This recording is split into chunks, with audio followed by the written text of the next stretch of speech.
Everyone, I hope that you're doing well, you and your families.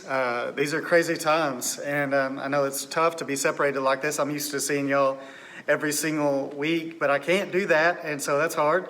But I am glad to be able to connect with you in this way, and I just want to encourage you. I hope that you're doing well. I hope that you're staying in the Word. I hope that you're going through our IBC 260 reading plan with us, and you're sticking with that because this brings so much encouragement to our lives, and I know that it will encourage and fulfill you as well. One of the things that I've learned as I'm going through the passages each day is that, my goodness, it seems like that Paul is speaking directly to our time. It's almost like he's reading our newspaper whenever he's writing these letters to these churches. Like for instance, the passage that we have for today is in 2 Corinthians chapter 3, and it's almost like Paul is like just speaking directly to these times because this church was going through some tough times. They were isolated because of persecution and sickness and all these hard times, and they had to figure out how to do it and what to do and how to stay connected with each other, and so it's hard. And so it was so hard for them that they ended up having a large group of people saying, "Oh my goodness, this is the end times. Jesus is coming back and we don't know what to do. We don't know how to respond." And so Paul comes back to him. He says, "Hey guys, just calm down. It's going to be okay because Jesus has the victory in all this. He is still on his throne. He's still in control." And that's basically chapter 2. And then we get to chapter 3, and he says, "Okay, because of that, because you know that, now this is how I want you to live your life. This is how I want you to act this out in your life." And in verse 3, he says this, "But the Lord is faithful, and he is faithful. He will strengthen and guard you from the evil one." And so really two things that we can take from this is that, yes, the Lord is faithful, and he's going to strengthen us during this time.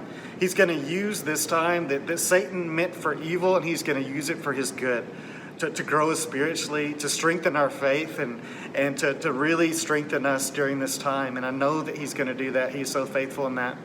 But also, the second thing that we can take from this is that not only is he going to strengthen us during this time, but he will also guard us from the evil one.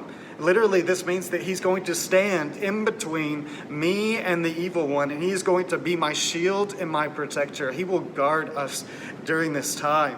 And so I know that during this time that Satan's going to try to speak lies into your life.